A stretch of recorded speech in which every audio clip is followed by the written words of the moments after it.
El 11 de mayo de 2011, Timothy Pitsen, de 6 años, salió de su escuela en Aurora, Illinois, con su madre, Amy. Amy había llegado a la escuela de forma inesperada y le dijo al personal que había una emergencia familiar. Los maestros de Timothy se vieron sorprendidos y parecía que algo andaba muy mal con Amy, pero dejaron que Timothy se fuera con su madre pensando que todo estaría bien. Estos son algunos de los casos sin resolver más inquietantes de los que existen grabaciones de video. Mientras se alejaban de la escuela, Timothy estaba emocionado. Le encantaba pasar tiempo con su madre y se dirigían a lo que parecía una aventura especial. Amy lo llevó a un zoológico, luego a un parque acuático. Se sentía como unas mini vacaciones y una oportunidad para divertirse juntos, solo ellos dos. Se registraron en hoteles a lo largo del camino y en cada parada Amy se aseguraba de que se divirtieran. Aún así, para Timothy, probablemente solo era un viaje emocionante con su mamá, pero había señales de que las cosas no eran tan simples como parecían. Amy no solo se estaba tomando un descanso, estaba evitando el contacto con el papá de Timothy y otros miembros de la familia. Los llamaba de vez en cuando, siempre sonando alegre, pero nunca dejaba que Timothy hablara con nadie. Decía que él estaba bien y se estaba divirtiendo, pero nunca le pasaba el teléfono. Cuando llamaba a su esposo, le decía que no se preocupara y que estaban bien, en un tono muy alegre. De todas formas, las llamadas telefónicas dejaban a la familia inquieta. ¿Por qué no dejaba hablar a Timothy? Los dos no paraban de cambiar de lugar, se alojaron en varios hoteles y se alejaban cada vez más de casa. Amy apareció en las cámaras de seguridad de los hoteles y quienes los vieron dijeron que Timothy parecía feliz, sin darse cuenta en absoluto de que algo andaba mal. En un momento dado, Amy fue a una ferretería donde compró algunos artículos. Compró cosas pequeñas como un cuaderno y un bolígrafo, artículos que no encajaban en absoluto con un viaje por carretera. Amy parecía estar ganando tiempo, pero nadie sabía para qué. Sus decisiones no hacían más que aumentar el misterio. Todas las llamadas a su familia sonaban optimistas, pero los detalles los ponían nerviosos. ¿Por qué parecía tan alegre, pero se negaba a dar explicaciones o a dejar hablar a Timothy? Amy también se registró en un hotel sin Timothy por una noche. Una extraña decisión que generó aún más preguntas.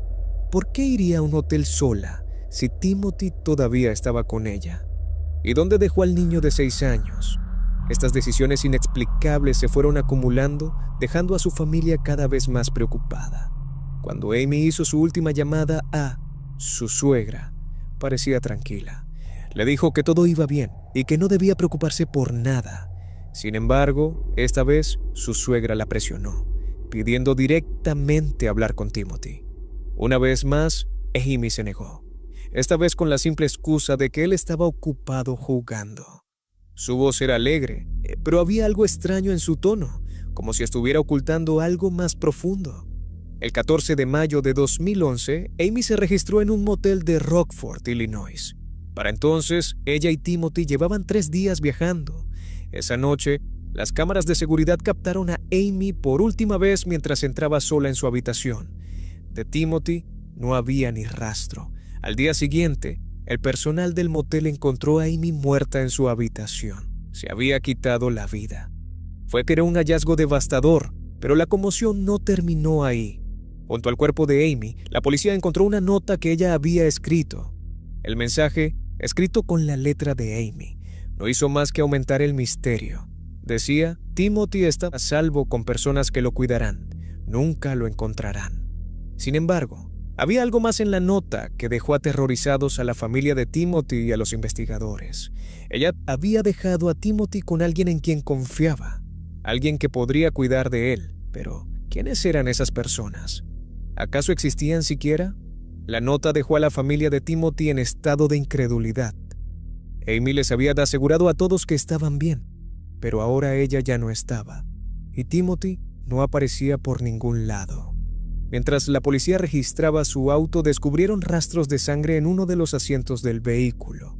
Los analizaron de inmediato y se confirmó que era de Timothy. Este hallazgo suscitó nuevos temores y preguntas, ya que todos se preguntaban qué le había pasado realmente a Timothy. ¿Estaba en peligro o, tal vez, lo habían dejado en algún lugar seguro, como afirmaba Amy. Los investigadores se encontraban ante dos posibilidades. O bien Amy lo había escondido en algún lugar para protegerlo, o bien había ocurrido algo mucho más siniestro justo después de su muerte. La policía inició una búsqueda exhaustiva de Timothy, volvió sobre cada paso de su recorrido y esperaba descubrir cualquier pista que pudiera llevarlos hasta él. Las autoridades examinaron mapas, revisaron los registros del GPS de Amy y volvieron a visitar todos los hoteles y lugares a los que ella y Timothy habían acudido durante esos últimos días juntos. Analizaron minuciosamente las grabaciones de las cámaras de vigilancia, con la esperanza de encontrar un momento, una pista o cualquier cosa que pudiera revelar a dónde se había llevado Amy a Timothy.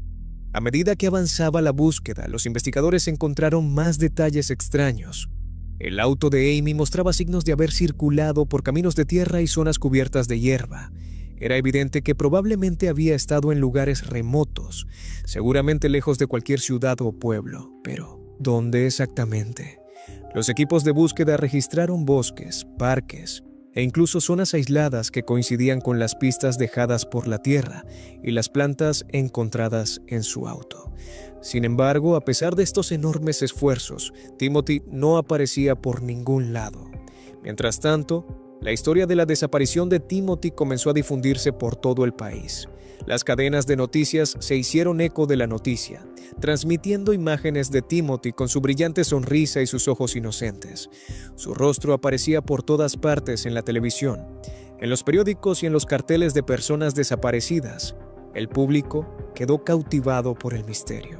Y a medida que surgían más detalles sobre los últimos días de Amy, la gente comenzó a formular sus propias teorías.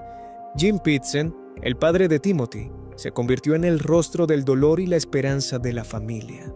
En sus entrevistas en los noticieros, hablaba abiertamente sobre el dolor de haber perdido a Amy y la angustia de no saber dónde estaba su hijo. Sin embargo, seguía creyendo, tal como decía la nota de Amy, que Timothy estaba a salvo en algún lugar. La reacción general ante el caso fue variada. Algunas personas se solidarizaron con Jim y se aferraron a la idea de que Timothy seguía vivo en algún lugar. Se movilizaron para lograr su regreso, uniéndose a grupos de búsqueda, haciendo donaciones, ofreciéndose como voluntarios y difundiendo la historia de Timothy en Internet. Otros, sin embargo, comenzaron a cuestionar las acciones de Amy y si se podía confiar en sus palabras y en la nota. Especularon que su mensaje final tenía la intención de engañar, y algunos incluso creían que Timothy tal vez nunca sería encontrado porque ya no estaba vivo.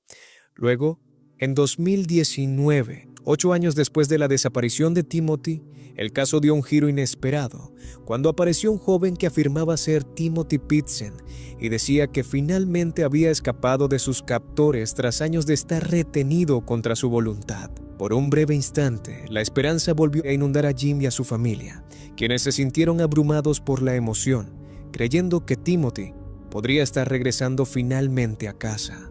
Sin embargo, esa esperanza se desvaneció rápidamente, cuando las pruebas de ADN revelaron que el joven no era Timothy, sino otra persona completamente diferente, un individuo con problemas que buscaba una salida a su propia vida.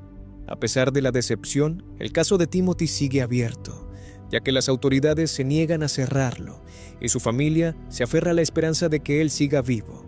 La desaparición de Timothy se ha convertido en uno de los misterios más famosos y desconcertantes de Estados Unidos, y algunos siguen teorizando que Amy pudo haber tenido ayuda, que tal vez alguien más estuvo involucrado en la desaparición de Timothy, lo que podría explicar las ocasiones en que Amy estaba sola, registrándose en hoteles. Esta teoría se basa en parte en la nota, donde mencionó que Timothy estaba con personas que lo cuidarían. Sin embargo, hasta el día de hoy no hay pruebas que respalden esta teoría. No obstante, la idea de que Timothy podría seguir ahí fuera, escondido con alguien que conoce la verdad, mantiene vivo el misterio. You can't give up hope. As soon as you give up hope, then what should I do? What, declare him dead? Probably in the middle of nowhere, being homeschooled, someplace, just away from the media and TVs and new technology. La mañana del 18 de abril de 2016, aún era de noche en Midlothian, Texas. Para Terry Missy Bever, de 45 años, instructora de fitness y madre de 3 hijos. Era una hora habitual para estar despierta y lista. Se dedicaba con entusiasmo a sus clases de fitness y solía impartir sesiones temprano por la mañana. Ese día tenía programada una clase en la iglesia de Cristo de Creekside y era conocida por llegar temprano para prepararlo todo. Alrededor de las 4:20 de la mañana, Missy entró a la iglesia. Los faros de su auto iluminaron brevemente el estacionamiento antes de apagarse. Con su equipo de ejercicio y sus materiales en la mano, se dirigió al interior, probablemente sin darse cuenta del peligro que la esperaba. Lo que no sabía era que alguien ya había entrado a la iglesia horas antes de su llegada. La iglesia Creekside había estado vacía, pero a las 3:50 de la mañana, una figura había aparecido en su interior, deambulando por los pasillos de una manera que más tarde plantearía preguntas inquietantes. Las cámaras de seguridad captaron imágenes de esta persona, cuyas acciones parecían más extrañas que intencionadas. El intruso iba vestido de pies a cabeza con equipo táctico al estilo SWAT, incluyendo un casco, un chaleco y guantes, todo lo cual ocultaba su identidad. Obviamente, no se trataba de ropa común, especialmente para alguien que cometía un delito, y era algo que las autoridades tendrían dificultades para explicar más tarde. Las autoridades no podían determinar si se trataba simplemente de un disfraz o de algún tipo de mensaje.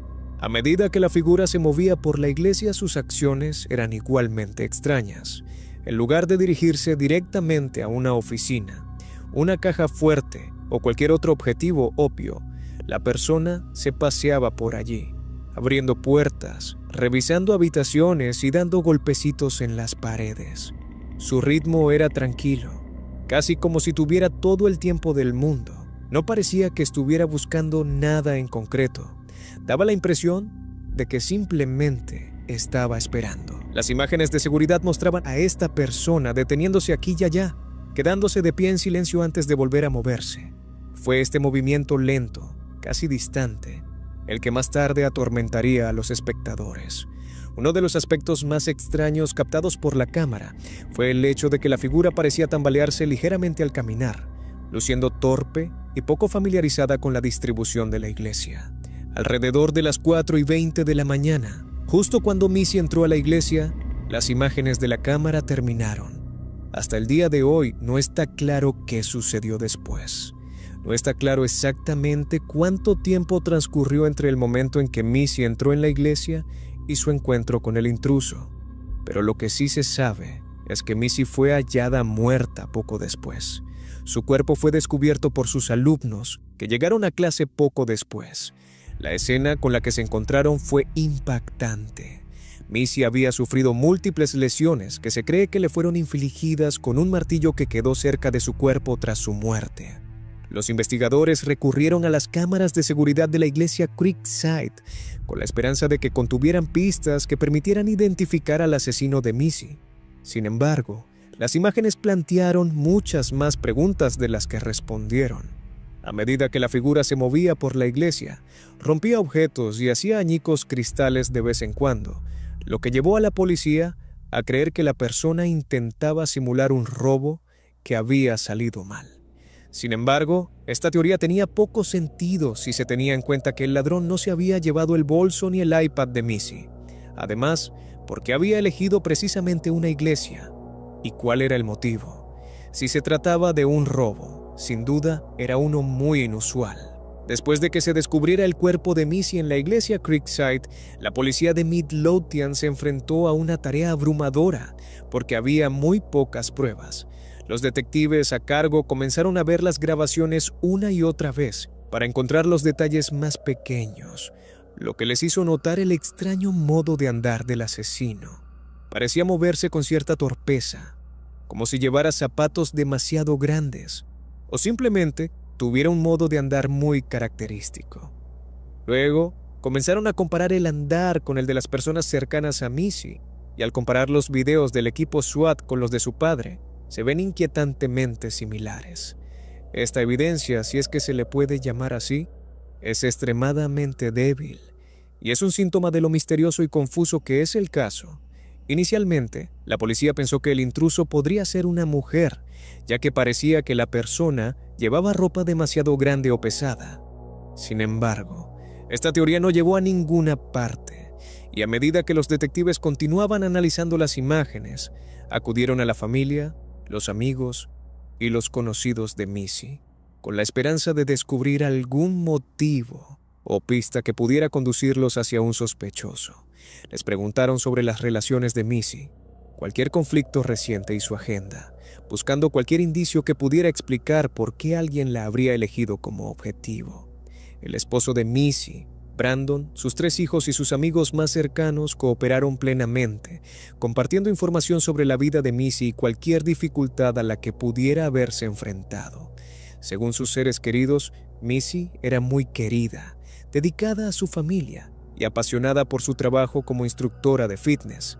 Sin embargo, algunos amigos mencionaron que Missy había expresado recientemente su preocupación por un extraño mensaje que había recibido en LinkedIn. Estos mensajes, que al parecer provenían de un hombre desconocido, fueron descritos como espeluznantes y extraños. La policía localizó a esta persona de interés, pero al final resultó ser un callejón sin salida. Los detectives documentaron todo lo que habían averiguado, pero ninguna información apuntaba directamente a un sospechoso claro. Hasta el día de hoy, el caso de Terry Missy Bever ha quedado completamente inconcluso. Alyssa Turney era una típica estudiante de 17 años de tercer año de secundaria que vivía en Phoenix, Arizona, con su padre, Michael Turney, y su media hermana, Sarah. Como la mayoría de los adolescentes, tenía un trabajo de medio tiempo, amigos y sueños para el futuro. Pero el 17 de mayo de 2001, todo cambió.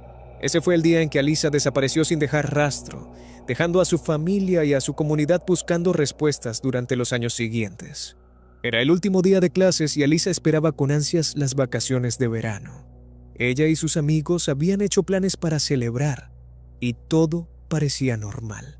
Pero lo que sucedió esa tarde sigue envuelto en misterio, con detalles extraños que van surgiendo, algunos de los cuales provienen del padre de Alyssa, Michael, quien fue la última persona en verla. Según Michael, fue a recoger a Alyssa al instituto Paradise Valley High School a la hora del almuerzo. Afirmó que salieron a comer algo a un restaurante de la zona y que, al regresar a casa, tuvieron una fuerte discusión. Más tarde, Michael le dijo a la policía que Alyssa se fue furiosa, gritando que se iba y que se dirigía a California para vivir con su tía biológica. Para respaldar esta historia, Michael dijo que encontró una nota de Alyssa en su habitación, en la que decía básicamente lo mismo que había dicho durante la discusión, que se iba a escapar. La nota estaba escrita con la letra de Alyssa, pero esto no les cuadraba a sus amigos y familiares. Por un lado, no faltaba ninguna de sus pertenencias, como su teléfono o su bolso.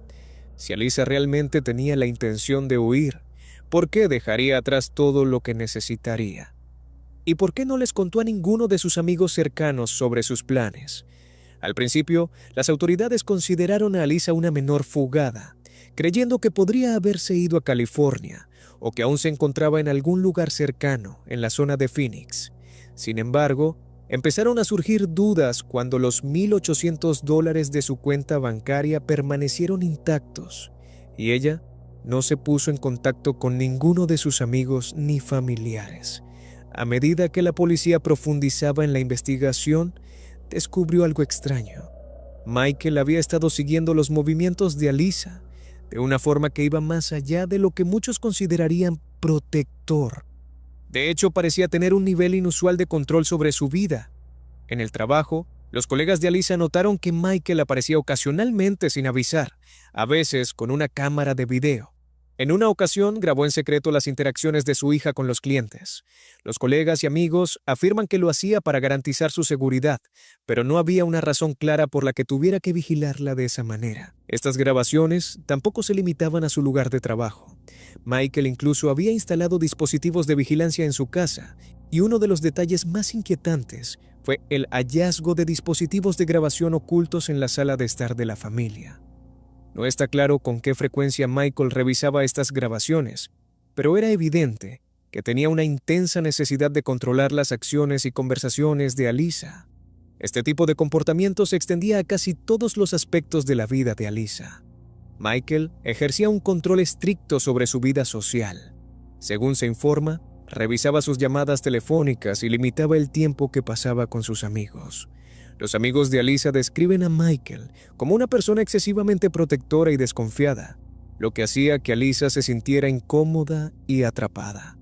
Cuentan que Alyssa sentía que no podía deshacer nada sin que su padre lo supiera, y que con el tiempo se fue presintiendo cada vez más por su intensa vigilancia. Para cualquier adolescente, ese nivel de control habría resultado asfixiante. Sin embargo, la situación se vuelve mucho más preocupante cuando la policía toma declaración a personas que conocían a Alyssa en un intento por encontrar alguna pista sobre su desaparición. Una de sus amigas íntimas, su novio y su hermanastro contaron de forma independiente historias que habían oído de Alyssa, todas ellas relacionadas con intentos de Michael de tener contacto con ella de manera ilegal e inapropiada. En una ocasión, el hermanastro de Alyssa dijo que, durante un viaje en auto, Michael se le acercó de una manera que sin duda lo habrían llevado a la cárcel si alguien lo hubiera denunciado. Hablando de eso, el propio Michael llamó una vez a los Servicios de Protección de Menores, CPS, para advertirles que si alguna vez Alyssa los llamaba para denunciarlo, estaría mintiendo. Algo muy normal para un padre amoroso. Entonces, de alguna manera, lo extraño siguió. Michael estaba obsesionado con un incidente muy concreto en el que estaba involucrada Alyssa. Con frecuencia, sacaba a relucir la afirmación de que, años atrás, Alyssa había sido agredida por un profesor. Michael solía decirle a la gente que creía que ese incidente la había afectado profundamente, pero no había pruebas concretas de que hubiera ocurrido. Curiosamente, el relato de Michael sobre el incidente cambiaba a menudo, lo que dificultaba la verificación por parte de los investigadores. Los amigos cercanos de Alyssa señalaron que ella nunca había mencionado esta supuesta agresión, y muchos dudaban de que hubiera ocurrido. Michael, sin embargo, usaba esta historia como justificación para su actitud extremadamente protectora, insistiendo en que simplemente estaba tratando de proteger a Alyssa de más daño. Luego estaba el asunto de la tía de Alyssa. Cuando la policía investigó más a fondo, se enteró de que la tía de Alyssa en California no había tenido noticias de ella y no la esperaba. Este detalle, obviamente, ponía en duda la versión de Michael. Si Alyssa realmente tenía la intención de fugarse, ¿por qué no se había comunicado con la tía con quien supuestamente se iba a quedar? Para la policía, la desaparición de Alyssa comenzó a parecer menos un caso de fuga y más un misterio. Sin embargo, sin pruebas claras de que se hubiera cometido algún tipo de delito, el caso se estancó. Uno de los detalles más inquietantes del caso de Alyssa es que el propio Michael se caracterizó por no hacer prácticamente nada. Normalmente, los padres de niños desaparecidos se ponen frenéticos, llaman a todos sus amigos y visitan todos los lugares que se les ocurren para encontrar a su hijo. Pero Michael no pareció hacer nada de eso. En cambio, esperó 5 días después de que Alyssa desapareciera antes de denunciar su desaparición. Para muchos, esta respuesta tardía era obviamente sospechosa. Cuando se le preguntó por qué había esperado, Michael afirmó que pensaba que Alyssa volvería a casa, insistiendo en que solo era una adolescente rebelde que se había escapado en un arrebato. Tras años de frustración, dudas y silencio, una voz se alzó por encima de la incertidumbre que rodeaba la desaparición de Alyssa Tarn, la de su hermana menor, Sarah. Impulsada por el deseo de saber qué había sucedido realmente, Sarah Tarney se convirtió en la principal impulsora del caso de Alyssa, negándose a dejar que la historia de su hermana cayera en el olvido. Durante años, luchó por comprender lo que había ocurrido y por aceptar la pérdida de su hermana, a pesar de los relatos vagos y sospechosos que le contaba su padrastro, Michael. A medida que Sarah crecía, su curiosidad se intensificaba y comenzó a cuestionar los detalles que rodeaban la desaparición de Alyssa. Con el tiempo, reconoció las inconsistencias en la historia que Michael le había contado a lo largo de los años. Aunque la policía había clasificado desde hacía tiempo el caso de Alyssa como una fuga, Sarah comenzó a sospechar que se trataba de algo mucho más siniestro. Al principio, Sarah intentó abordar sus inquietudes dentro de su familia. Le preguntó directamente a Michael qué había sucedido y presionó para obtener respuestas. Michael insistió en que Alyssa simplemente se había ido, que se había fugado y que ya no quería saber nada de ellos. Sin embargo, Sarah no podía quitarse de la cabeza la sensación de que había algo más detrás de la historia y de que su padrastro podría estar ocultando algo crucial. Sarah también se puso en contacto con las autoridades, con la esperanza de que pudieran reabrir el caso. Sin embargo, al no haber nuevas pruebas y dado que el estatus de Alyssa estaba oficialmente catalogado como fuga, la policía no pudo ofrecerle mucha ayuda. A pesar de estos obstáculos, Sarah siguió adelante con su búsqueda, negándose a aceptar que el caso de su hermana quedara sin resolver. Frustrada por la falta de avances, Sarah tomó cartas en el asunto y recurrió a las redes sociales. Comenzó a compartir la historia de Alyssa en línea, utilizando todas las plataformas disponibles para crear conciencia y conseguir apoyo. Con el tiempo, sus publicaciones comenzaron a llamar la atención y la presencia en línea de Sarah creció. Sin embargo, no fue hasta que se unió a TikTok que su lucha por la justicia realmente cobró impulso. En TikTok, Sarah adoptó un enfoque directo y honesto, discutiendo abiertamente sus sospechas sobre Michael y su lucha por mantener vivo el caso. Sarah no tuvo miedo de hablar en contra de su padrastro, declarando públicamente que creía que él era el responsable de la desaparición de Alyssa. Su audacia fue arriesgada e impactante, pero eficaz en TikTok, donde los espectadores admiraron su valentía para alzar la voz, incluso cuando eso significaba acusar a un miembro de la familia. Tras años de incertidumbre y de la defensa de Sarah, la investigación sobre la desaparición de Alyssa dio un giro significativo en agosto de 2020, casi 2 décadas después de que fuera vista por última vez. La policía arrestó a su padrastro, Michael Turney, y lo acusó de homicidio en segundo grado. Los investigadores reconstruyeron los patrones del comportamiento controlador de Michael, lo que llevó a la decisión de reabrir formalmente el caso y presentarle cargos. El cargo de homicidio en segundo grado contra Michael indicaba que las autoridades creían que había matado a Alyssa sin premeditación. Sin embargo, la falta de pruebas físicas que vincularan a Michael con la desaparición de Alyssa supuso un gran desafío para la fiscalía. A pesar de estos obstáculos, Sarah y sus seguidores mantuvieron la esperanza de que las pruebas circunstanciales y las propias acciones de Michael condujeran a una condena. En julio de 2023, comenzó el juicio contra Michael. Tras 6 días de testimonios, la defensa presentó una moción de absolución, argumentando que la fiscalía no había presentado pruebas sustanciales que respaldaran una condena. El juez estuvo de acuerdo, afirmando que no había pruebas físicas que demostraran la muerte de Alyssa ni la participación de Michael, y absolvió a Michael de todos los cargos. Quedó en libertad el 18 de julio de 2023. Tras su liberación, Michael Turney emprendió acciones legales contra las autoridades locales. En enero de 2024, presentó una demanda contra el Departamento de Policía de Phoenix, alegando que había sido maltratado durante su estancia bajo custodia, afirmando que se le había negado atención médica y comidas adecuadas, y sosteniendo que había sido encarcelado injustamente. A día de hoy, el caso de Alyssa Turney ha quedado completamente en suspenso. If Alyssa's out there, any message for her?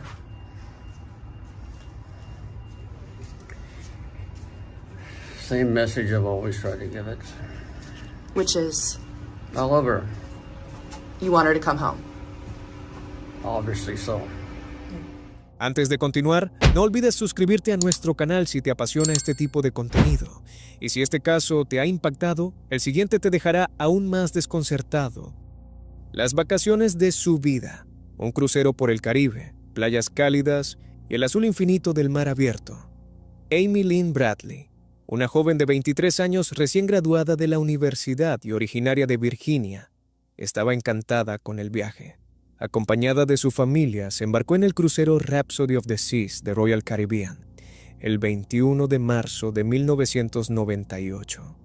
Amy estaba emocionada, pero también un poco nerviosa. Sus amigos y familiares decían que no era precisamente el tipo de persona a la que le gustaran los cruceros.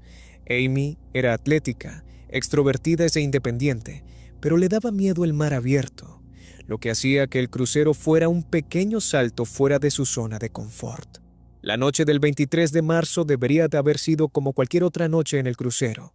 La familia disfrutó de la cena y más tarde Amy fue a una discoteca del barco con su hermano, Brad. Los hermanos pasaron una noche divertida bailando y charlando con los demás pasajeros.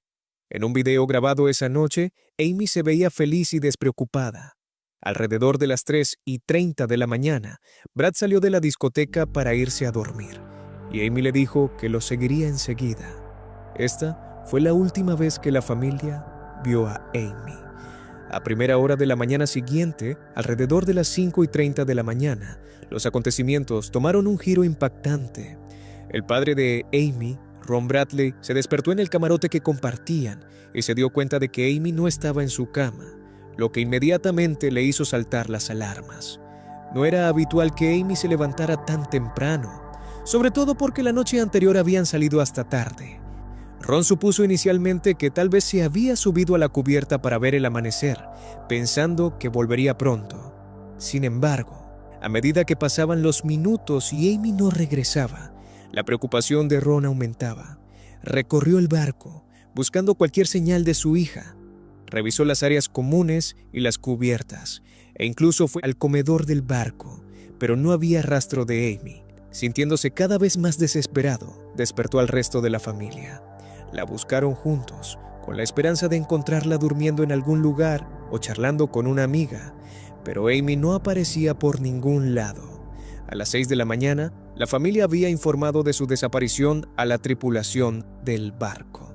Al principio, la tripulación no parecía tan preocupada como los Bradley. Sugirieron que tal vez se había ido a nadar, se había quedado dormida en algún lugar, o incluso había bajado en el puerto durante una parada temprana allí. Sin embargo, la familia de Amy sabía que ella no se habría alejado sin avisarles. Insistieron en que algo andaba mal y presionaron para que se realizara una búsqueda más exhaustiva en el barco. La búsqueda de Amy fue exhaustiva, pero no rápida. Los miembros de la tripulación registraron cada cubierta, cada camarote y cada zona común en busca de alguna pista sobre su paradero, pero no encontraron nada. A mediodía, el capitán hizo un anuncio oficial para alertar a todos los pasajeros de su desaparición y pedir cualquier información. A pesar de los esfuerzos de todos, era como si se hubiera esfumado. La familia de Amy intentó entonces convencer al capitán de que detuviera el barco hasta que la encontraran, como si la hubieran secuestrado, y pudieran sacarla de escondidas del barco cuando finalmente llegaran al puerto. El capitán ignoró sus súplicas y siguió navegando, permitiendo que todos bajaran del barco. Para la familia Bradley, la idea de que Amy pudiera haber caído por la borda era insoportable. Era una buena nadadora y no habría sido descuidada cerca del agua. Además, Amy había dejado sus zapatos y su identificación en su camarote, lo que planteaba aún más preguntas. ¿Podría haber conocido a alguien que la convenció de salir de su camarote? ¿O se había topado con alguien con intenciones más oscuras? Mientras la familia de Amy buscaba desesperadamente respuestas, recordaron varios encuentros extraños que ella había tenido con miembros de la tripulación durante el viaje, unos días antes de su desaparición. Según su familia, Amy había mencionado que se sentía incómoda con algunos miembros de la tripulación. Se sentía observada y un tripulante en particular se le había acercado varias veces, mostrando un interés inusual por ella. Al parecer, él la había invitado a ir a bailar a un club fuera del barco, pero ella lo había rechazado. Entonces, su familia notó algo muy preocupante. Todas las fotos en las que aparecía Amy habían desaparecido de la zona donde se exhibían las fotos de los pasajeros. Se trataba de fotos tomadas por los fotógrafos del barco y estaban disponibles para que las familias las vieran y compraran. Su familia no pudo evitar preguntarse si alguien había quitado sus fotos a propósito. Si era así, ¿quién haría algo así y por qué? Con el paso del tiempo, algunas personas afirmaron haber visto a Amy, lo que alimentó la teoría de que aún podría estar viva. Varios testigos se presentaron diciendo que habían visto a una mujer que coincidía con la descripción de Amy en el Caribe. Estos avistamientos incluían relatos de un marinero y un pasajero, quienes vieron a una mujer parecida a Amy con hombres que parecían controlarla. En un caso, un turista canadiense informó haber visto a una mujer en un burdel en Barbados. La mujer supuestamente suplicaba ayuda, diciendo que era Amy y que no le permitían irse. Esos avistamientos dieron esperanzas a la familia de Amy, pero todos ellos resultaron ser callejones sin salida cuando las autoridades los investigaron. No se encontraron pruebas concretas y nunca se confirmó que la mujer de los avistamientos fuera Amy. Las descripciones solían ser vagas y algunos avistamientos tuvieron lugar en entornos caóticos. Aún así, para los Bradley, cada nuevo avistamiento traía un rayo de esperanza, lo cual también se relaciona con la teoría quizás más inquietante de todas, que Amy había sido secuestrada y vendida para el tráfico de personas. La idea se vio reforzada años más tarde, cuando surgió una prueba escalofriante en forma de una foto de una mujer parecida a Amy que se encontró en un sitio web para adultos. La mujer de la foto tenía un tatuaje similar al de Amy, y su apariencia era innegablemente parecida. Teniendo en cuenta que sería varios años mayor, los padres de Amy vieron la foto y se convencieron de que era ella. Creían que la imagen era prueba de que Amy estaba viva y atrapada en una situación aterradora de la que no podía escapar.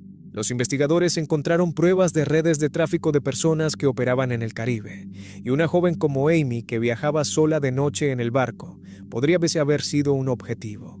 Su familia comenzó a sospechar que, si alguien la había atraído con engaños, podrían haberla obligado a bajar del barco en uno de los puertos de las islas y la habrían introducido en una oscura red clandestina. Sea como fuere, Amy Lynn Bradley sigue desaparecida, 26 años después. Kenny Beach no era un excursionista cualquiera, era el tipo de persona a la que le apasionaban las aventuras y llevaba años practicando el senderismo, enfrentándose a algunas de las rutas más difíciles del suroeste de Estados Unidos. Sus amigos lo describían como intrépido y de una curiosidad insaciable, lo que tal vez, en última instancia, lo llevó a su desafortunado final. Documentó una de sus caminatas en YouTube, donde había ganado un público pequeño pero fiel. Habló de algunos de sus hallazgos en las interminables extensiones del desierto de Mojave, donde había minas abandonadas, cuevas extrañas e incluso instalaciones de entrenamiento del gobierno. Sus espectadores quedaron cautivados por sus descubrimientos, esperando ansiosamente su próxima publicación. Para Kenny, el entusiasmo de ellos parecía alimentar el suyo. A pesar de los peligros, encontraba una sensación de libertad en esos lugares remotos, pero también conocía los riesgos. Un simple resbalón en una roca, un hueso roto o perderse sin señal de celular podían ser fatales. Podía significar vida o muerte, pero Kenny creía que las recompensas valían la pena el riesgo. Una vez compartió que tenía la costumbre de explorar solo, incluso cuando la gente le advertía que no lo hiciera. Salir a caminar solo por un desierto como el de Mojave no era algo que se le ocurriera a la mayoría de la gente. Pero Kenny lo veía de otra manera. Creía que caminar solo agudizaba sus sentidos y lo obligaba a estar más atento a lo que lo rodeaba. Sin las distracciones de la compañía, podía escuchar el desierto y concentrarse en detalles que, de otra manera, podría pasar por alto. Probablemente también sabía que cada vez que salía solo, se estaba arriesgando, pero era un riesgo que parecía dispuesto a correr una y otra vez. Sin embargo, hubo un descubrimiento que lo cambiaría todo. No era solo otro cañón rocoso o una mina abandonada hace mucho tiempo. Era algo diferente. I'm looking for a cave that I found, and I didn't have a sidearm when I was here before, and something about that cave just spooked me. Out of all the caves I've ever gone in, this one just made my body vibrate. The closer I got to it, the crazier my body felt, and I was like, all right, I'm not going to go in there right now, but I'm coming back someday. So hopefully I'll find it. It's shaped like a big M. It's a big cave that looks just like a gigantic M, and it's about as tall as I am and kind of narrow. And it's stuck on the side of a mountain, so I hope I can find it again. Sus espectadores comenzaron a especular sobre qué podría haber provocado una reacción tan extraña. Algunos pensaron que se trataba de algo natural, tal vez una peculiaridad geológica o un pequeño terremoto. Obviamente, otros creyeron de inmediato que había algo más misterioso detrás, como experimentos militares secretos o algo sobrenatural. Kenny leyó todos los comentarios y estaba claro que el misterio de la cueva en forma de M había capturado la imaginación de muchos. La gente le enviaba mensajes, instándolo a regresar al desierto y explorar la cueva. No era propio de él rehuir un desafío, y el aliento de sus espectadores le hacía más difícil ignorar el misterio. Sin embargo, también era cauteloso. Sabía que regresar a un lugar tan remoto era arriesgado, especialmente dada la extraña sensación que había sentido. Realmente valía la pena correr el peligro. A pesar de su miedo a lo desconocido, Kenny decidió que lo haría. No podía dejar pasar este misterio. Quería respuestas tanto como su audiencia, tal vez incluso más. Pronto anunció sus planes de regresar, decidido a descubrir de una vez por todas qué había dentro de la cueva. Kenny se había preparado a fondo para este viaje, consciente de los peligros que le esperaban en el desierto. Incluso para un excursionista experimentado como él, el Mojave entrañaba innumerables riesgos. No se trataba simplemente de una excursión de un día. La lejanía de la cueva significaba que tendría que recorrer kilómetros de terreno accidentado con provisiones limitadas y sin señal de teléfono. Por si acaso algo salía mal, Kenny les había dicho a su novia y a unos cuantos amigos cercanos a dónde se dirigía. De esta manera tendrían una idea de su ubicación si no regresaba. Pasaron los días y nadie había sabido nada de Kenny. Al principio, sus amigos y familiares asumieron que todavía estaba explorando, atrapado en la emoción de la aventura. Pero a medida que pasaba el tiempo, su preocupación crecía. La novia de Kenny denunció su desaparición y se puso en marcha una operación de búsqueda. Equipos de rescatistas peinaron el desierto de Mojave, recorriendo cada sendero y revisando cada centímetro del terreno. Se registraron todos los cañones en busca de rastros de su presencia, con la esperanza de encontrar alguna pista sobre a dónde podría haberse ido. Durante la búsqueda, encontraron el teléfono de Kenny tirado en el suelo cerca de una mina abandonada. Estaba a kilómetros de cualquier sendero principal y en lo profundo del desierto. El teléfono no contenía mensajes interesantes, ni grabaciones finales, ni indicios de lo que pudiera haberle sucedido. Era como si lo hubiera dejado allí a propósito, o se le hubiera caído por accidente. A pesar de sus intensos esfuerzos de búsqueda, nunca se encontró ningún otro rastro de Kenny. Los equipos de búsqueda trabajaron durante semanas, recorriendo los alrededores y examinando todas las rutas posibles que podría haber tomado. Pero el desierto es inmenso y su terreno rocoso y accidentado dificulta la búsqueda de personas, especialmente en las zonas remotas donde se sabía que Kenny solía explorar. Sin más pruebas ni señales de Kenny, se suspendió la búsqueda. Finalmente, la búsqueda se suspendió, dejando a sus amigos, familiares y espectadores de YouTube con más preguntas que respuestas. La cueva en forma de M se convirtió rápidamente en el eje central de todas las teorías sobre lo que pudo haber ocurrido, ya que la cueva en sí nunca se localizó. Aunque se han encontrado cuevas que podrían ser la de forma de M, nada se ha confirmado y nadie ha experimentado jamás las mismas vibraciones intensas que Kenny. El misterio que rodea a Kenny ha dado lugar a una comunidad de investigadores aficionados y detectives de Internet. Una de sus muchas teorías involucra a la hermana de Kenny, Debbie Beach. Actualmente, Debbie tiene un pequeño estudio y tienda de Reiki, y en 2018 sufrió un robo. Un hombre entró por una ventana de vidrio con una palanca y se llevó un iPad y otros objetos pequeños. Muchas personas a las que les gusta investigar el misterio de Kenny están absolutamente convencidas de que fue él, basándose en las imágenes de seguridad.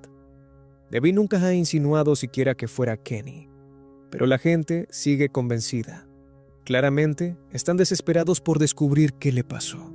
Hasta el día de hoy, el caso de Kenny sigue sin resolverse. Relisha Rudd tenía solo 8 años cuando desapareció de Washington, D.C., dejando tras de sí un rastro de preguntas sin respuesta y misterios inquietantes. Nacida el 29 de octubre de 2005, Relisha tuvo una vida nada fácil.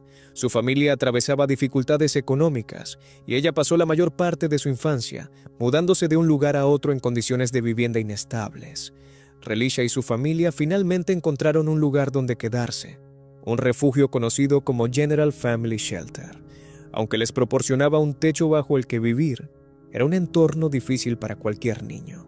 El refugio albergaba a cientos de familias y personas sin hogar, y las instalaciones estaban abarrotadas y, a veces, eran caóticas.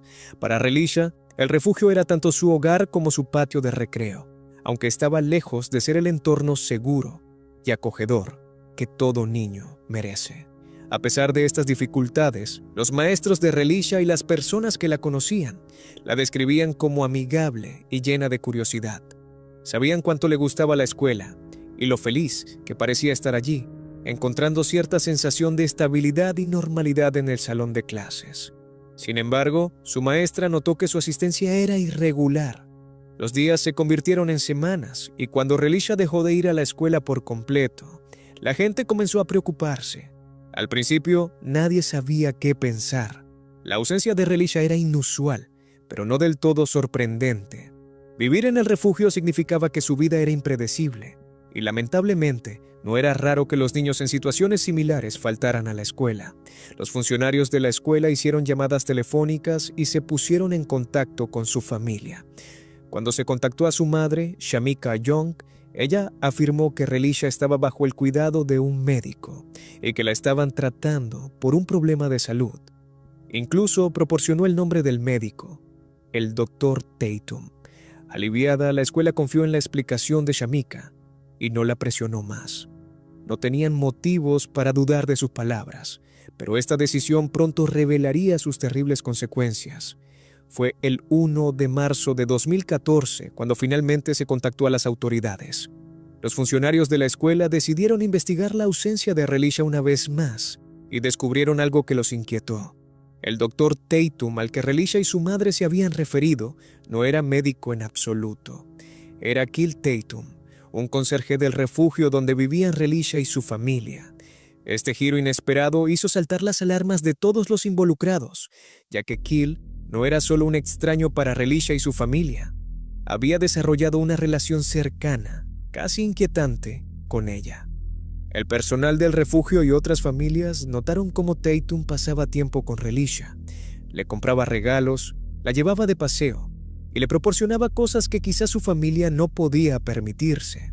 Las personas cercanas a la familia, obviamente, consideraban estos gestos inusuales, pero nadie podría haber imaginado lo que vendría después. Tatum tenía un extenso historial delictivo que incluía robos y hurto. A pesar de las preocupaciones expresadas por algunos sobre la falta de verificaciones de antecedentes adecuadas por parte del refugio, fue contratado. La escasez de personal en el refugio y la gran demanda de apoyo dificultaban la selección minuciosa de los empleados. El puesto de Tatum lo ponía en contacto frecuente con Relisha y su familia, y poco a poco se convirtió en una figura de confianza en sus vidas. La madre de Relisha, Shamika, aceptó estos gestos, llegando incluso a permitir que Relisha pasara tiempo sin supervisión con Tatum. Una vez que la policía comenzó a investigar, descubrió detalles inquietantes sobre el comportamiento de Tatum.